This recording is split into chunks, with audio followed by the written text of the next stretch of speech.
Good morning, good afternoon, good evening, North doing good, everybody. This is Eagle Eyes on Tech. I am Eagle Falcon. We got an interesting day, to say the least. It really is an interesting day, because this entire weekend has been just a giant mess. For a lot of reasons. Most of it being that all of a sudden at the last minute now, I've got to come up with Christmas lists and whatnot. And all of a sudden it just dawned on me, it's like, what do I want that isn't, like, really expensive? And of course, my family is the one that, if I just told them, just get me an Amazon gift card and I'll be happy. They're like, oh, no. We are not going to have the Christmas of envelopes underneath the tree.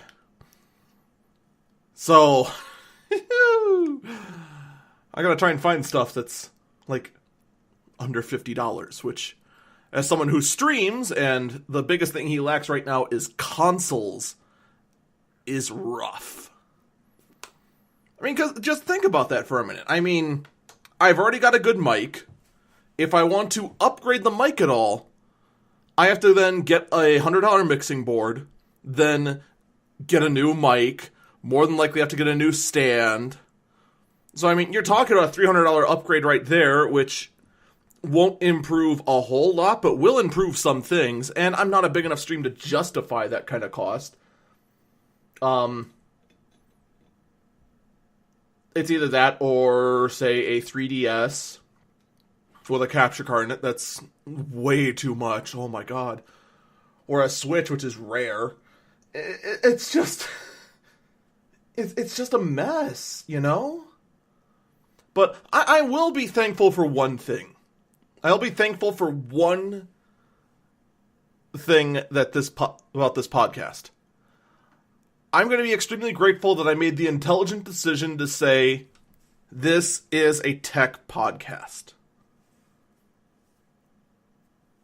Which means I'm just going to say, no, I'm not going to talk about various bills passing the Senate or the Congress, unless it's tech-related, which the big news this week is not.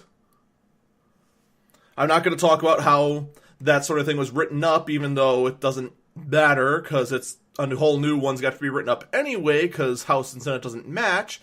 Anyone with an IQ knows that, but we're still going to talk about that anyway. I don't have to talk about the 10 quadrillion million sexual harassment scandals that exist throughout the entire world, apparently.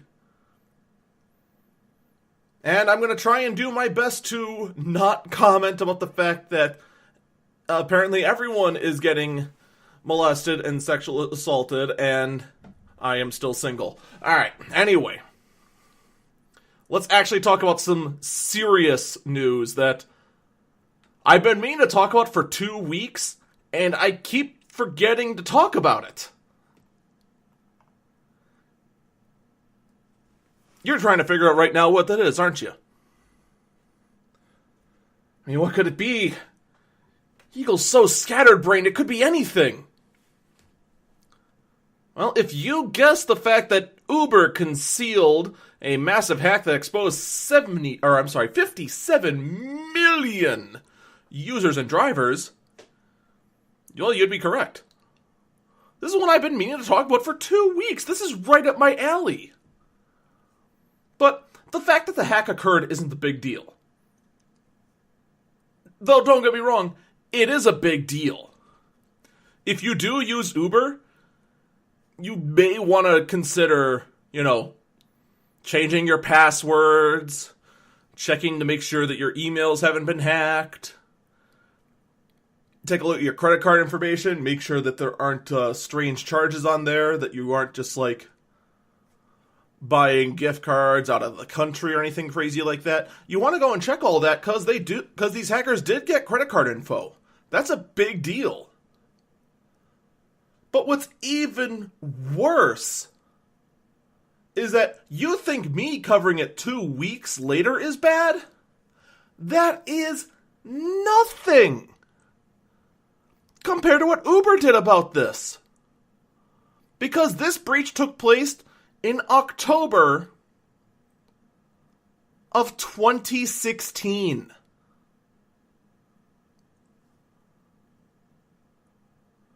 You want to know why it got out now? Because someone blew the whistle that Uber paid the hackers $100,000 to delete this information. Now, here's a spoiler for you.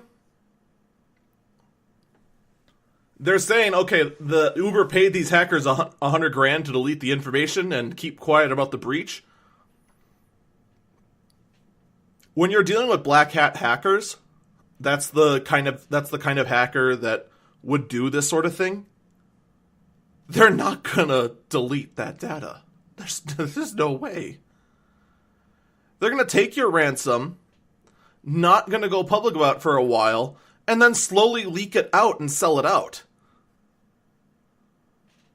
And they're gonna do it through, quote unquote, the dark web.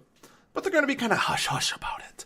They don't want it to be big news that we got 57 million usernames, real names, and credit cards. Oh, no. No, they want to be quiet about that, you see. That way, Uber thinks that, okay, yeah, we paid this $100,000 and we're in the clear. No, they're going to slowly sell it off. So I guarantee you, if you are one of these 57 million, your information has been sold to other hackers, to other bad characters. Despite the fact that Uber has confirmed the fact that they have paid the blackmail of $100,000. So, now that I have fully scared you, you need to, as with every other hack, stay calm, check your info, and just check up. Make sure there isn't anything sketch going on your credit reports or on your credit card statements. To make sure that, you're not getting any strange phone calls about credit, any of that sort of stuff, alright? Because more than likely when this sort of stuff happens, it does take a while to be sold off. It's a good chance that yours hasn't been yet. The important thing, especially since no social security numbers have been given out with this, they didn't get that. Good. Is that whatever credit card you had on Uber, keep an eye on it. That's the important part. Now, let's move on to something 100% completely different.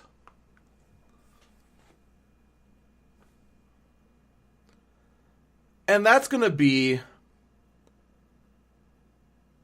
the fact that Elgato has come out with a new capture card.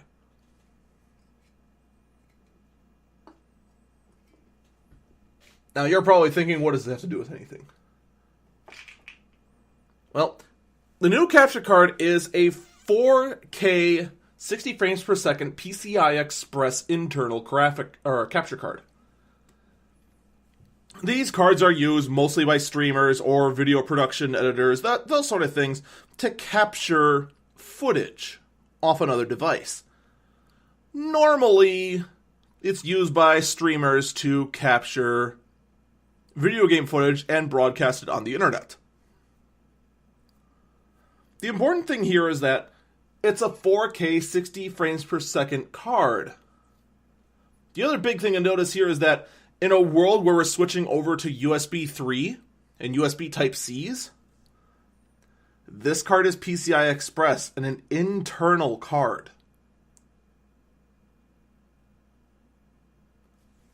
Which kind of makes you reconsider if you are in this market, if you are in the area of doing streaming but using two computers, to reconsider how you're doing it. For example, my setup here is that I have one desktop that does the primary gaming horsepower, and then I have one laptop that is hooked up via USB 3.0 to a capture card that captures at 60 frames per second at 1080p. And that's great for what I do.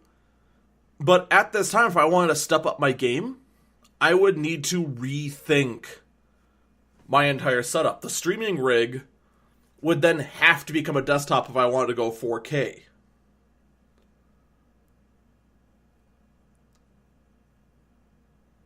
And that's a big deal. Now you're talking new desktops, all that sort of stuff. And this isn't just about me. This is about anyone who was in this market, who was contemplating this. All right? And now last, before we go to a break, I want to talk about a little bit of shopping 101. All right? This was something that just kind of caught my eye off Twitter.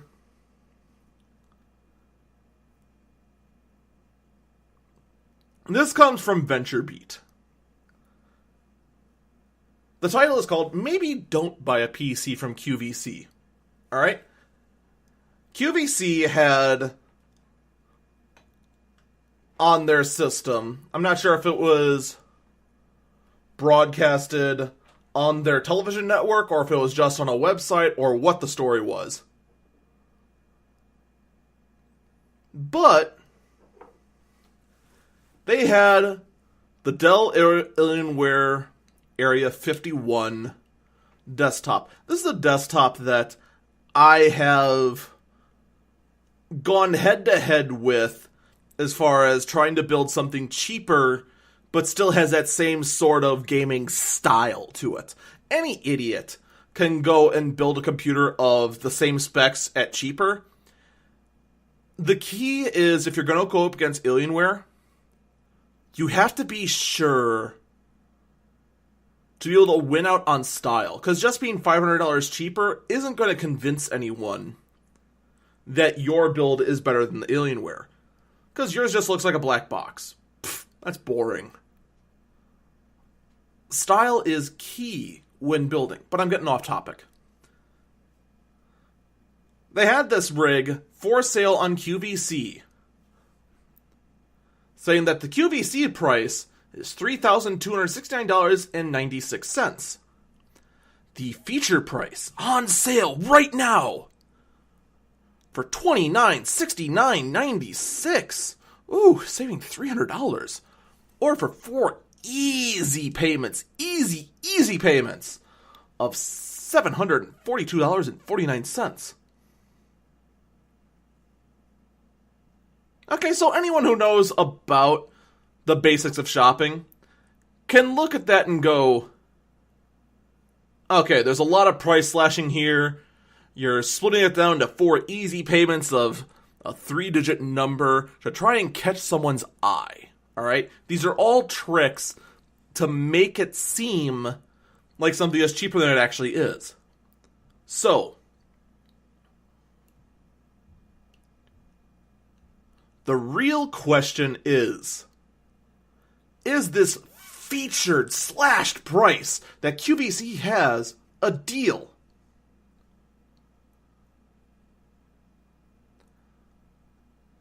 The answer is no. Now, if you're at a computer right now, you can actually even do the research yourself. The Alienware desktop is a Core i7 6800K CPU, 16 gigs of RAM with an NVIDIA GeForce 1080 GPU, and a 2 terabyte drive. Alright.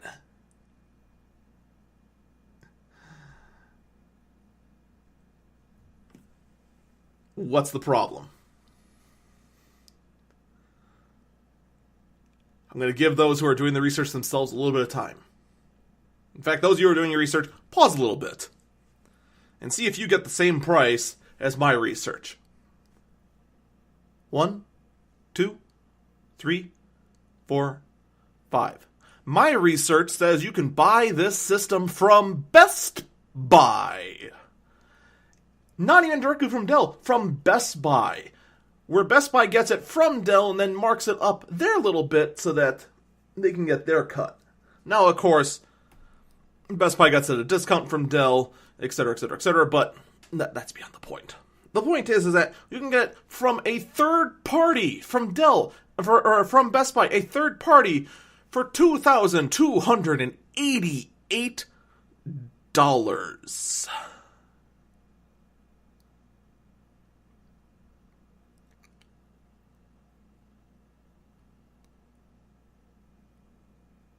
A little bit close to $700 cheaper. Not quite $700 cheaper, but close.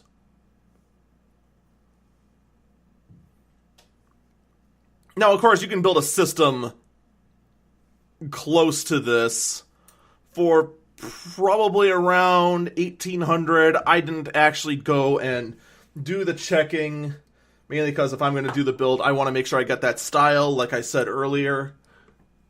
Because, I mean, again, if you're going to go up against an Alienware, you want to make sure you get close to the same aesthetics. Because otherwise, you're just a boring black box.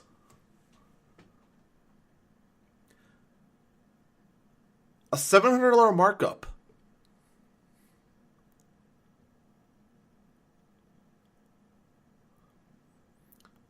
No offense to QVC, but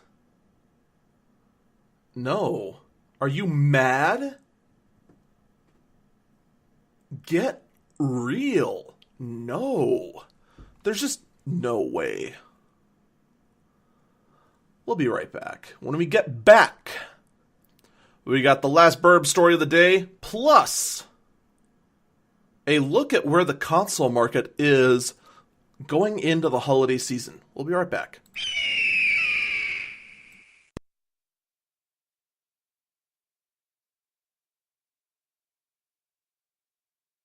Hey everyone, real quick before we get back into the podcast, I just want to talk for a moment about the brand new website, the new home of Eagle Eyes on Tech. You can find it at eagleeyes.tech. Fantastic little layout, just you, the podcast, nothing else in the way, no having to worry about any other ads. Currently ad-free and with easy buttons to go support the podcast. And the site is evolving soon. We're planning on putting a news page up. It's going to be great. Thank you for taking time to listen to me. We're going to get back to the podcast right now.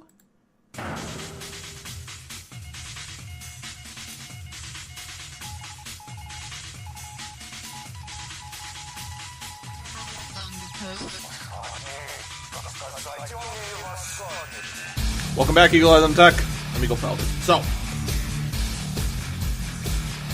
we've got a nice little roundup from GameSpot right now, looking at all of the consoles. Right now we're going to focus on the main three. I'm not going to count Steam boxes or anything of that nature. Plus, I mean, anything can be a Steam box if you try hard enough. We're not going to include the 3DS or the 2DS in there. We're going to focus on just the Xbox, the PlayStation, and Nintendo's desktop console, the Switch. Alright? I'm going to go down the chart. Xbox One. I'm sorry. First, we're going to start with the CPUs. Xbox One, 1.75 8-core AMD Jaguar CPU. Xbox One S, same exact processor. Xbox One X. This is the Project Scorpio box that just recently came out. 2.3 gigahertz, 8-core Jaguar CPU. PlayStation 4, 1.6 gigahertz, 8-core Jaguar CPU. PlayStation 4 Slim, same processor. PlayStation 4 Pro, 2.1 gigahertz, 8-core Jaguar CPU. Switch, 1.02 gigahertz, NVIDIA Tegra system on a chip. So, what's noteworthy there? All right.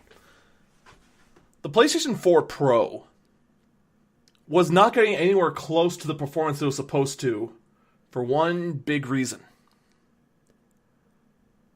The Jaguar architecture was very limiting. It didn't provide the performance that was needed. It ended up being the bottleneck. To see the Xbox One X boast, brag, and flamboyantly claim that it could keep up with a $2,000 gaming rig. That was some of the claims that were being thrown out there. For it to just lay back and just stick with the Jaguar CPU when it doesn't have the same excuse as the PS4 Pro. The PS4 Pro stuck with Jaguar because it had to. It had to stick with a similar architecture as the PlayStation 4 so it could be backwards compatible. It has to be x86, and you want to stick with an AMD vendor.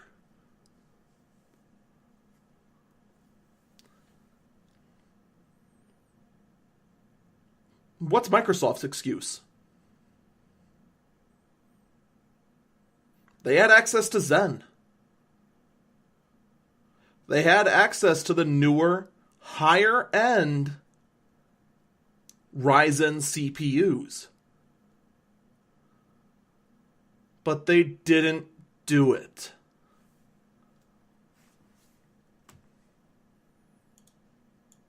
Their push to make sure this happened before the holiday season has led them to make a subpar product. The exact same thing they criticize the PS4 Pro of doing. They went and did it. Because let me tell you something.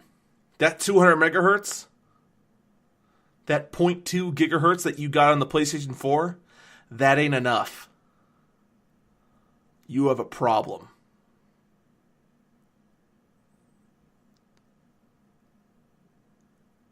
Oh, but we're so much better.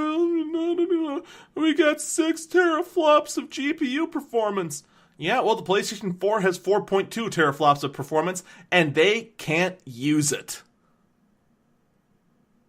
They can't. Because of that CPU bottleneck. That was actually the biggest thing revealed in this entire chart. And yeah, the Switch is underpowered. Surprise, surprise. The tablet pretending to be a desktop is a little low powered. And by a little, I mean like half the power.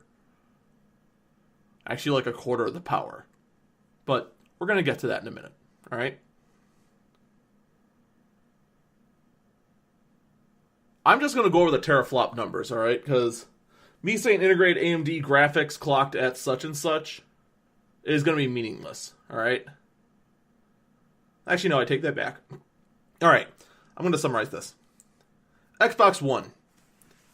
AMD GPU clocked at 853 megahertz, 1.3 teraflops. One S. AMD GPU, 914 megahertz. Unknown teraflops performance. If I had to guess, I'm going to say probably a 1.6, but I'm not sure. Xbox One X. Integrated AMD GPU, unknown clock speed, 6 teraflops of performance. The last time I looked at this and did approximation, it is basically somewhere between the RX 570 and the RX 580 as far as GPU power wise. PlayStation 4.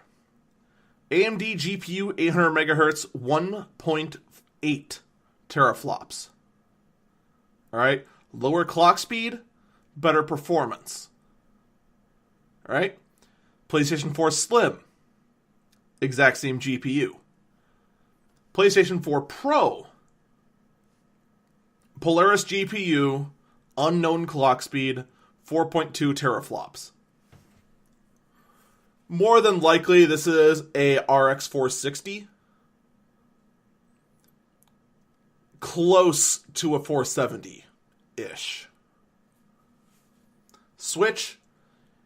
NVIDIA Tegra system on a chip. Clocking in at 768 megahertz docked.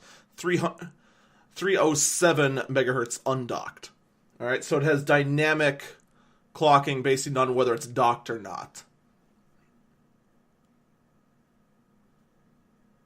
The big things to note here, like I said, are the two high-end GPUs on the One X and the PS4 Pro.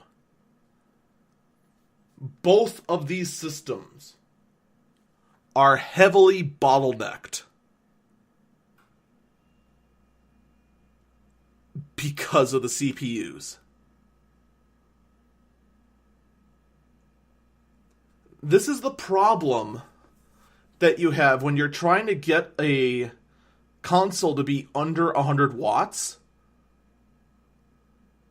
And therefore you skimp on the CPU because you hear every single engineer in the world going, oh, CPU doesn't matter that much for gaming. Oh, CPU doesn't matter that much for gaming. Oh, CPU doesn't matter that much for gaming.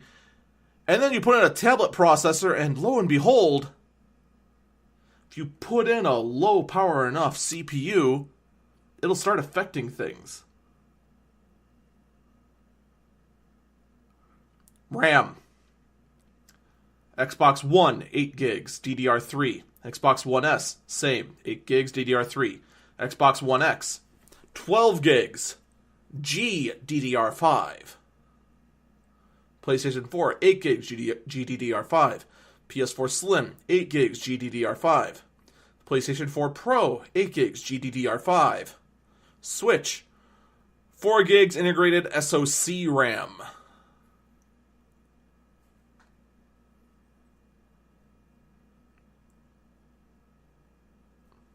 So yeah, it was confirmed. Xbox One did switch over to using graphic card grade RAM as opposed to standard desktop RAM. Improves the performance a little bit, but you're talking about a technology that little bit extra speed is not going to matter much. The storage. 500, 500, 1 terabyte, 500, 500, 1 terabyte. I mean, what does it matter? It's all 5400 RPM hard drives. Xbox One 500, Xbox One S 500, up to 2 terabytes. Xbox One X 1 terabyte. PS4 500 gigabytes. PS4 S 500 gigabytes. PS4 Pro 1 terabyte. Switch. This is a staggering one. 32 gigabytes. But it does have a micro SDXC slot.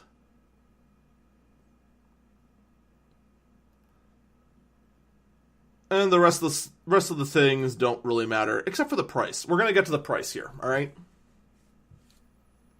Just so you can compare. I'm going to go with the current price, all right? Xbox One, $250. Xbox One S, $300. Xbox One X, $500. PS4, $350. PS4 Slim, $300. PS4 Pro, $400.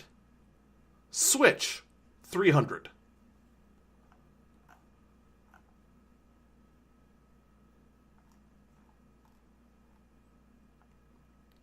So with the exception of...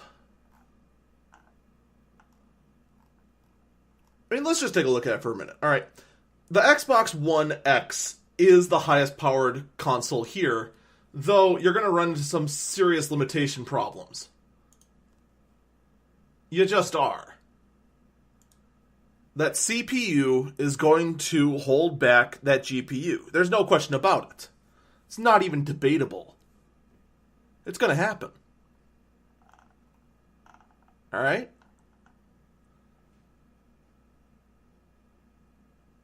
So, I mean, power-wise, Xbox One X is the top, then PS4 Pro, then the Xbox One, and then the PlayStation 4. And the gap between the Xbox One and the PS4 is so tight you can make arguments back and forth. Alright? I'm going by raw numbers.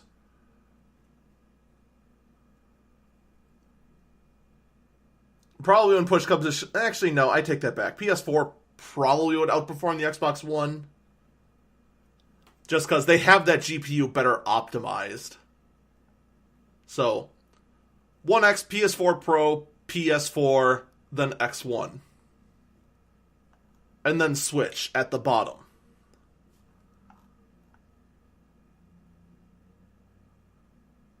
Which one's the most popular?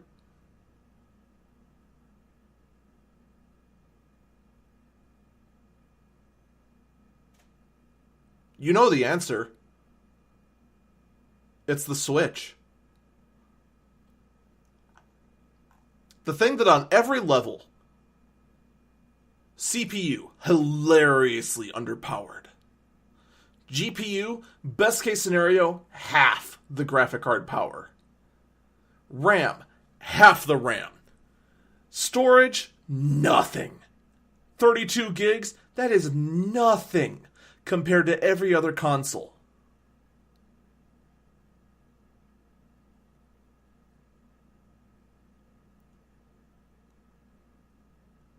While it's fun to compare specs at all, the Switch is proof. And in fact, almost every Nintendo console since man invented the wheel has proven content is king. And even though the Switch prices itself as high as a lot of these other competitors, it's the one with the content. It's the one that people want. And I'm not even talking quality of content, because Lord knows, you name off Switch titles, you're going to name a grand total of 4. Zelda, Mario Odyssey, Xenoblade 2,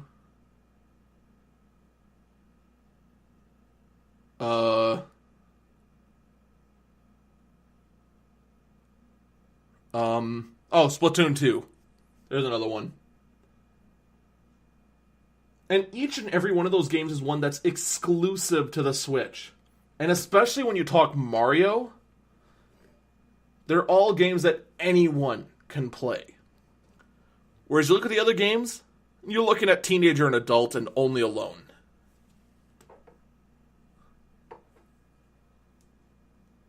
Well, not only alone. Well, you know what I mean. It's not something that you can bring to the family or anything like that. And yeah, I know a lot of you are right now typing your emails over to me going, oh, but the Switch has this. I'm talking major titles. There just aren't that many for the Switch. But they're there. And they push the demand of that console.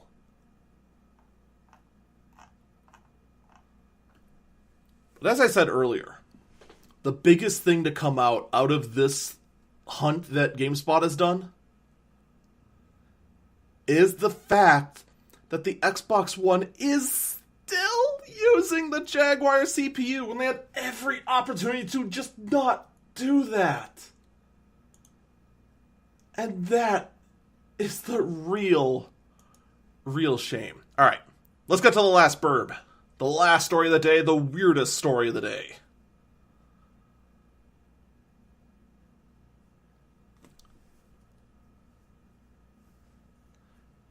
I want to bring you back to the Uber story earlier. The story where there was a major issue, a hack attack, and they did everything to not tell anyone. To hide everything that happened. How many times have you heard that story? Swap out Uber's name with anyone. You've heard it. I instead want to bring you to an incident report that has fallen into my hands that is public. This incident report is public. This is a public announcement from Discord. Discord being the messenger service used by gamers that does everything in their power to just joke around and kid around anytime they announce new features, and people love them for it. They have a sense of humor to be all casual about the thing they do. I have here a 10-page report of an incident that happened on November 17th. And they have it down to the minute of what happened that caused the service outage. I'm not going to go through the whole thing. I'm just going to give you a general look at what they said. Alright? 11:53. A node in the session cluster sessions 1 through 16 experienced a network incident triggering an application bug which caused the service to die and automatically restart. 11 minutes later, another node, sessions 1 through 9, observes a similar networking issue, briefly separating it from members of another cluster. And go on. On and on and on and on. And I'm giving you the abridged version. 12:02 and 7 seconds. Engineer attempt a safely decommission of the impacted session nodes without causing adverse effects to the rest of the Discord clusters. 12:11. An engineer notes that the observed behavior appears to resemble a network split, something that has been previously observed on Google Compute Engine networks.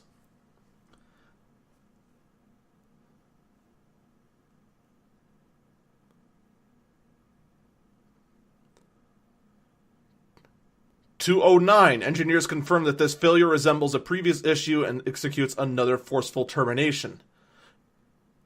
I'm pulling this at random. There are almost 100 of these things saying exactly what happened over this 2-day partial outage and everything they did to help get the system online. And I remember when this happened, you could see Twitter light up going, "Where's my Discord? Where's my Discord? Everything's out. Oh no, what's going on?" And I too, some of my stuff was down, others was up. It would blink on and off, and I was like, "Oh, okay, well, that happens. I'll just get in touch with people another way."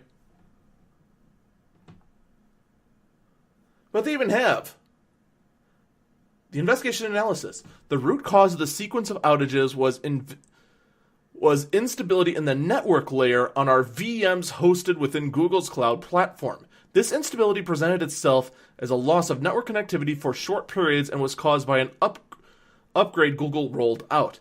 A bug specifically affected only a subset of our nodes, the session clusters, due to the way this particular cluster heavily utilized the network.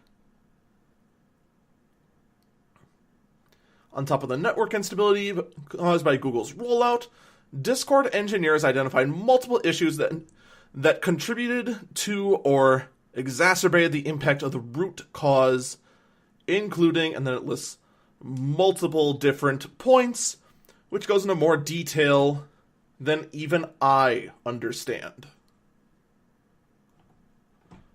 As well as action items, response, how it was resolved, and the steps they are taking to monitor the situation and make sure that stability is restored.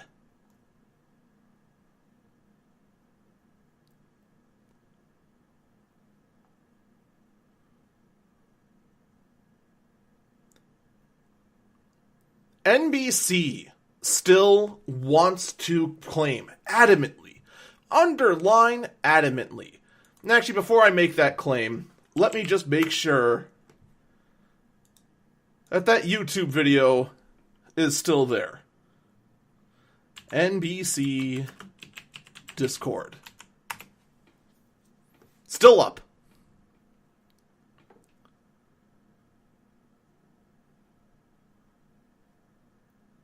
$160,000 views, I'm sorry. Not playing it.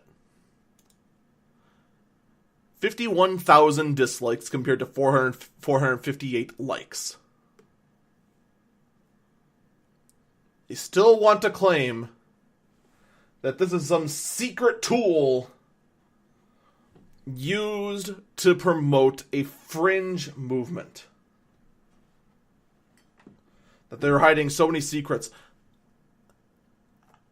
They just put out a 6-page incident report stating what went wrong, how they fixed it, and how they intend to prevent this in the future. This is a 6-page detailed apology for an outage. In the most serious tone I have seen from any company in a very, very long time. I have yet to have gotten a paragraph from NBC about how they put out this hit piece and made up everything.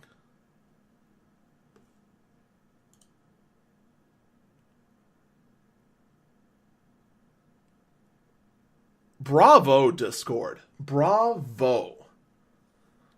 This is the correct response to a major outage, to a major failure.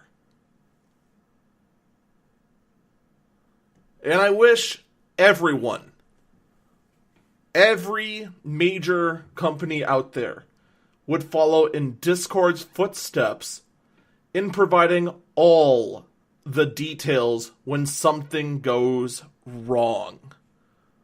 That's going to do it for me today. Thank you everyone for listening to, admittedly, a shorter podcast today. But it's been a crazy week, you know?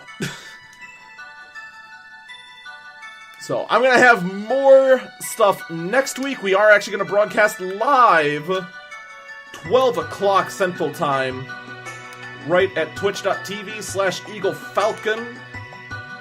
I'll see you then. Bye-bye!